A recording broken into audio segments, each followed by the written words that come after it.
Hello guys, welcome to my YouTube channel inspiration classes के में आप लोगों का स्वागत है।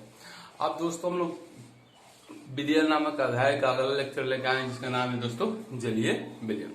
दोस्तों जलीय विलयन के टॉपिक सोल्यूशन यानी विलयन को हम आगे बढ़ाएंगे। दोस्तों समझेंगे जलीय विलयन होता क्या है। जलीय विलयन तो दोस्तों यहाँ पे विलायक द्रव अवस्था में रहता है जलीय विलयन में। तो दोस्तों यहाँ पे हमने एक कंडीशन लगा दिया कि विलायक जो हो द्रव अवस्था में रहना चाहिए। तो विलेय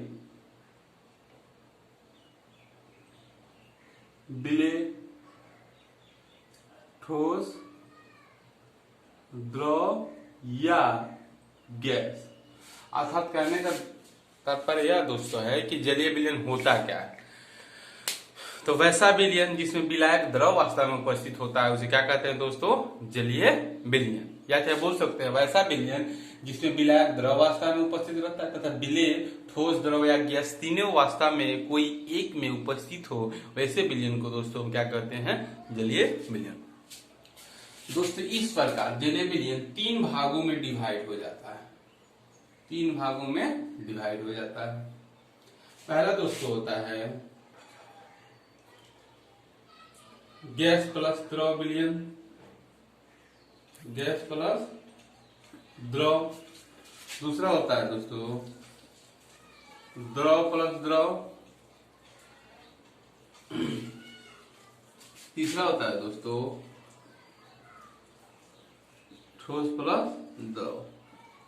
अर्थात दोस्तों इसमें जितने भी द्रव है उसका भी क्या है, विलायक अवस्था में उपस्थित है। दोस्तों इसका एग्जाम्पल ले ले तो उसका दोस्तों एग्जाम्पल होता है दोस्तों सोडा वाटर।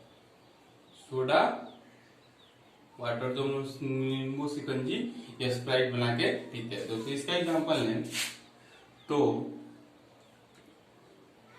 एल्कोहल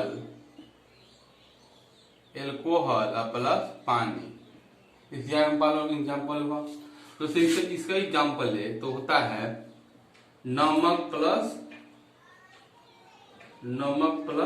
पानी। यानी नमक दोस्तों यहाँ पे नमक ठोस अवस्था में उपस्थित रहता है और पानी द्रव अवस्था में उपस्थित होता है।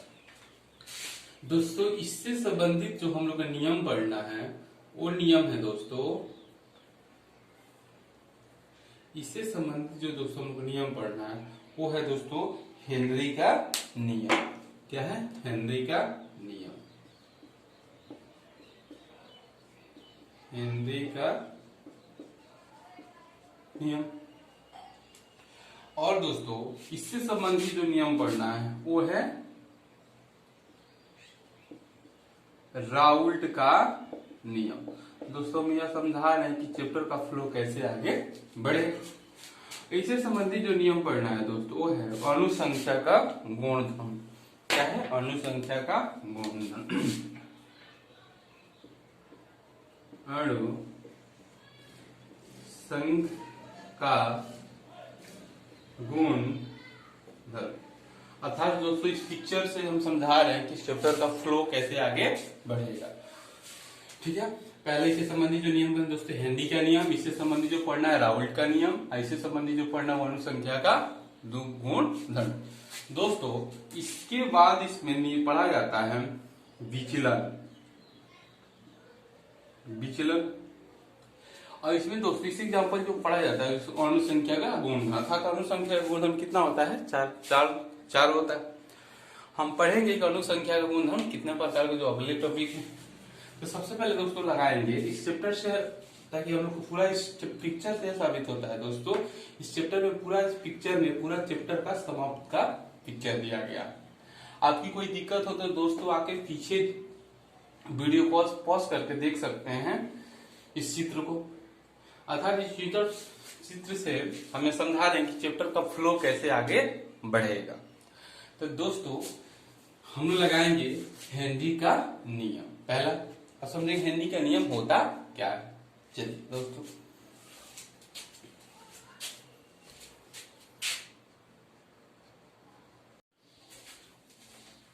हेलो दोस्तों, आप समझते हैं हेनरी का नियम। अब दोस्तों हिंदी के नियम समझने से पहले कुछ दैनिक जीवन में आने वाले उपयोग के बारे में पढ़ेंगे, ताकि हिंदी का नियम पढ़ने में हम लोग का काफी मदद मिलेगा। अब दोस्तों समझेंगे हिंदी का नियम, गैस प्लस द्रव का मिल। दोस्तों उदाहरण के लिए हम लिए सोडा वाटर। सोडा वाटर का मतलब यानी कि CO2 प्लस H2 से मिलकर क्या बनता है दोस्तों, सोडा वाटर। अर्थात यह सोचने वाली बात है कि द्रव के अंदर यानी कि गैस कैसे घुलता है। सोडा वाटर का एग्जांपल ये, सोडा वाटर कैसे बनता है, CO2 और H2 से मिलके। CO2 किस अवस्था में रहता है दोस्तों, गैस अवस्था में, और H2 द्रव अवस्था में। अर्थात कहने का यह तात्पर्य है दोस्तों कि द्रव जो होता है, द्रव में गैस को कैसे घोलते हैं।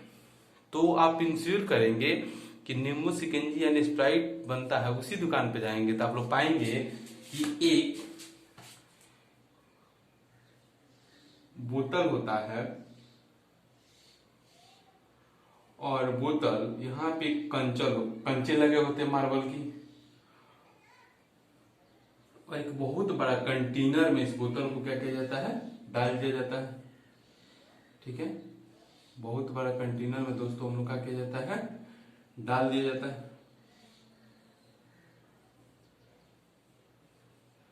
कांच का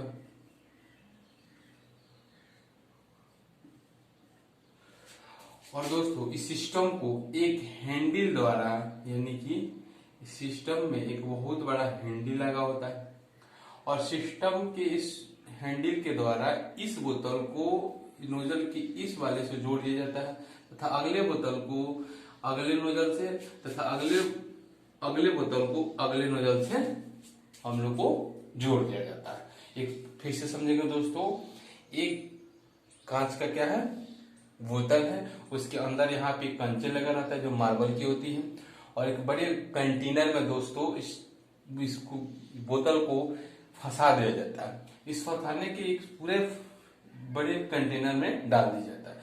एक मशीन लगी हुई थी, मशीन की अंतिम छोर पे एक हैंडल होती है। ठीक है दोस्तों, इस पहले वाले बोतल को एक टॉप पे यानी कि नोजल कर दिया जाता है, इस बोतल को, इस वाले नोजल को इस बोतल से कसते हैं, तथा इस बोतल को इस नोजल द्वारा फंसाया जाता है, और इस बोतल को इस नोजल द्वारा फंसाया जाता है। दोस्तों होता क्या है, और एक यहाँ पे दोस्तों एक जो होता है, एक प्रेशर जो होता है, प्रेशर कहता होता है जो हमें बताता है कि एक रेट वैल्यू यानी कि प्रेशर कितना दिया जाए, उसके अंदर जो है सोडा वाटर हम लोग को प्राप्त होता है। ठीक है दोस्तों, जब हम इस मशीन को तेजी से घुमाया जाता है तो घुमाने के फलस्वरूप होता क्या है, एक रिजल्ट आता है दोस्तों, एक जादू होता है। उस बोतल में बोतल जो दोस्तों यहां से उठ के कंचा कहां चला था दोस्तों, यहाँ पे। अर्थात यहाँ के जल के अंदर दोस्तों CO2 प्लस H2O घुल चुका है। ठीक है, जब इस बोतल को आसानी से निकाल के दोस्तों अलग कर लिया जाता है, और इस जो कंचे जो है टॉप से यानी कि ऊपरी सतह पे दोस्तों चला जाता है। ठीक है, और इस जब बोतल को हीट किया जाता है, प्रेशर डाला जाता है, तो पाया जाता है कुछ समय बाद देखा जाता है गिलास में डालने पर दोस्तों हम लोग को बुलबुले की तरह प्राप्त होने लगता है। ठीक है, अब दोस्तों ये जो पानी होता है, या पानी होता है, लिक्विड होता है, साधारण पानी नहीं होता है, उसके अंदर CO2 गैस घुल चुका है। अब दोस्तों यहाँ पे हमने यह समझा कि CO2 इसके अंदर जो है CO2 H2 से घुल गया, यानी कि सोडा वाटर बन गया। और दोस्तों समझेंगे कि CO2 वाटर बनता यानी कि CO2 H2 के अंदर घुलता कैसे है। ठीक है दोस्तों, आप एक इंश्योर करेंगे कि यहाँ पे एक बहुत बड़ा सिलेंडर लगा रहता है। क्या लगा रहता है, सिलेंडर। ठीक है, सिलेंडर, इस सिलेंडर के अंदर दोस्तों CO2 गैस भरा जाता है। इस नोजल के द्वारा इस बोतल में CO2 गैस जाता है, इस नोजल द्वारा इस बोतल में भी CO2 गैस जाता है, इस नोजल द्वारा इस बोतल में भी CO2 गैस हम लोग को जाता है। ठीक है दोस्तों, जब हैंडल को तेजी से घुमाया जाता है तो इस नोजल द्वारा कार्बन, एक सिलेंडर से निकल के कार्बन डाइऑक्साइड उस जल के अंदर यानी कि जल के अंदर कार्बन डाइऑक्साइड क्या लगता है, घुलने लगता है। यानी कि इस नोजल के द्वारा CO2 उसके अंदर जाने लगता है। जैसे जैसे प्रेशर दाब देते हैं, यानी जैसे हैंडल को हम तेजी से नचाते हैं दोस्तों, तो इसके अंदर यानी कि द्रव के अंदर यानी लिक्विड के अंदर दोस्तों CO2 घुलना प्रारंभ कर देता है। दोस्तों अब यहाँ पे अब कंचे यहाँ से कंचे दोस्तों यहाँ पे कंचे चले जाते हैं। क्यों चले जाते हैं? क्योंकि दोस्तों जितना ही हम प्रेशर दाबते हैं, प्रेशर लगाते हैं, उसके जल के अंदर उतनी ही मात्रा में कार्बन डाइऑक्साइड घुलने लगता है।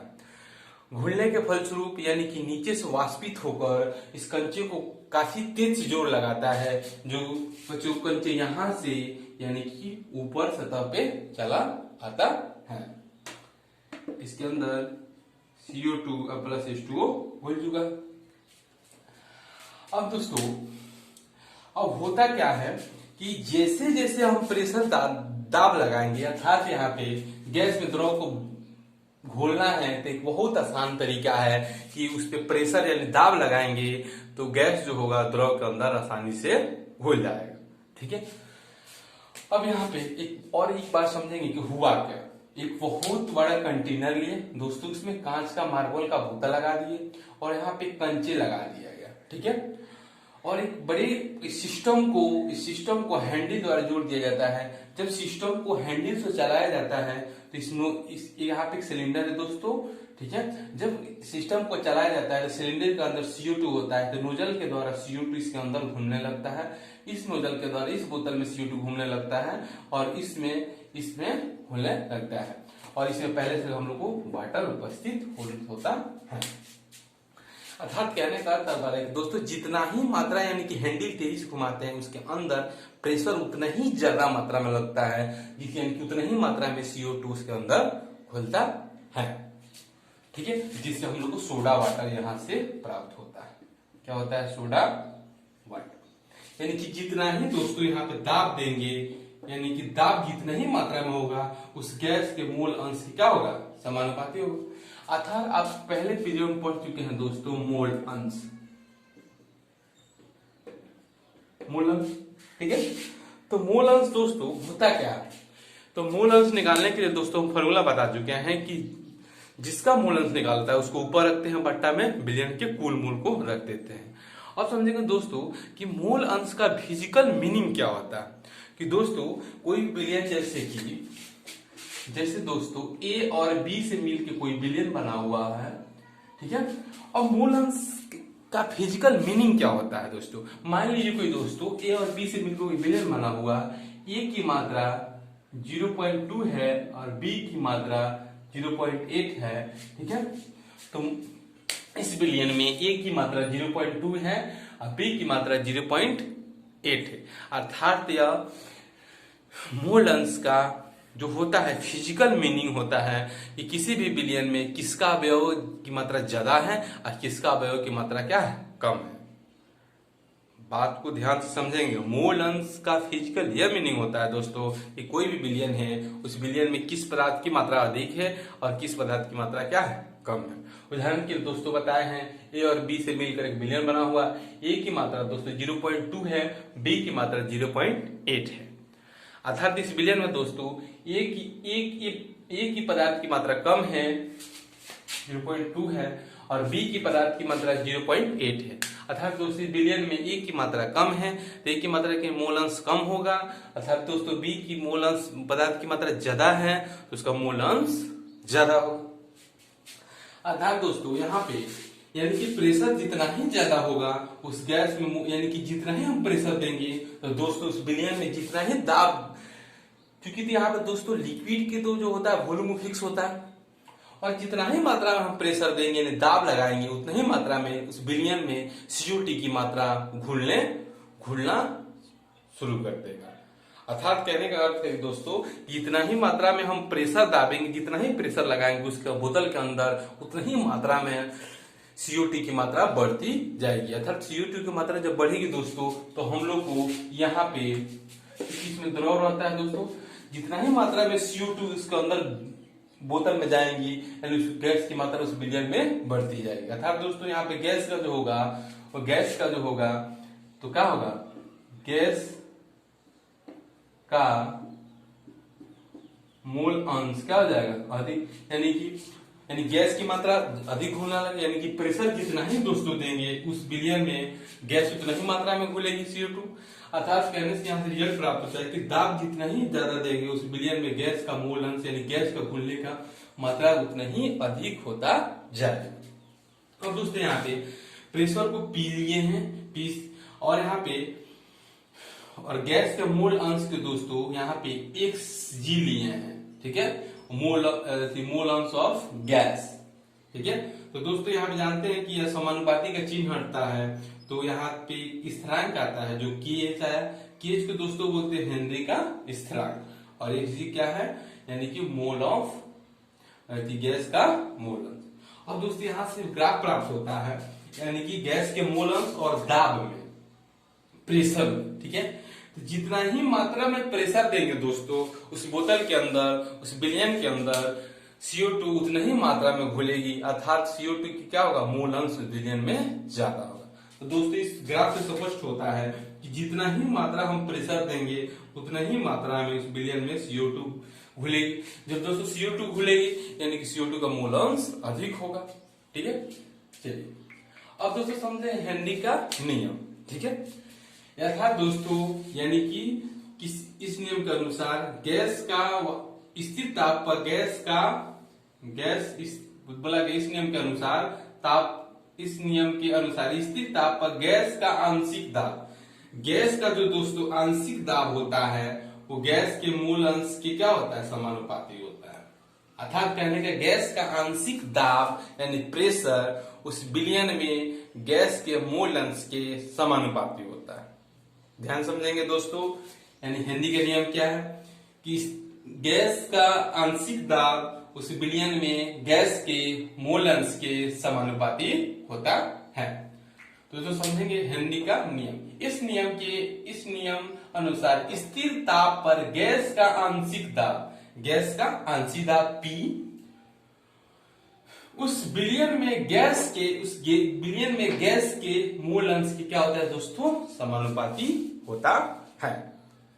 यानी कि स्थिर ताप पर गैस के वाष्प दाब यानी गैस के वाष्प दाब उस विलयन में उपस्थित गैस के मोल अंश के समानुपाती होता है। अर्थात कहने का अर्थ दोस्तों कि इस नियम अनुसार स्थिर ताप पर गैस का आंशिक दाब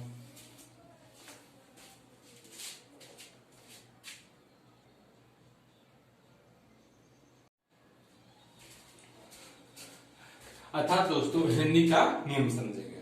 अर्थात दोस्तों हेनरी का नियम क्या कह रहे हैं, इससे स्पष्ट होता है कि प्रेशर यानी कि P समानुपाती दोस्तों होता है xg। P क्या है, दाब है, क्या है, दाब है, और xg क्या है, गैस का मोल अंश, गैस का मोल अंश। अर्थात दोस्तों जितना ही हम प्रेशर देंगे जितना ही ज्यादा प्रेशर देंगे उस सिलेंडर द्वारा कार्बन डाइऑक्साइड उतना ही मात्रा में उस विलयन में घुलेगी। अर्थात उस विलयन में जितना ही मात्रा में CO2 घुलेगी तो उसका मोल अंश भी हम लोग का यहाँ ज्यादा प्राप्त होगा। अब समझेंगे कि हेनरी का नियम क्या होता है। तो हेनरी का नियम जो होता है यानी कि P समानुपाती xg।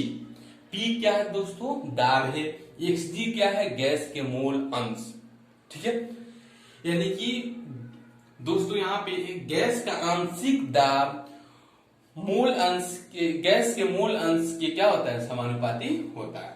अब दोस्तों पूर्ण रूप से समझेंगे कि हेनरी का नियम होता है क्या। तो इस नियम के अनुसार स्थिर ताप पर गैस का आंशिक दाब P उस विलयन में गैस के मोल अंश के क्या होता है दोस्तों, समानुपाती होता है, ठीक है। चलिए दोस्तों अब पढ़ेंगे हेनरी का नियम का अनुप्रयोग, ठीक है। चलिए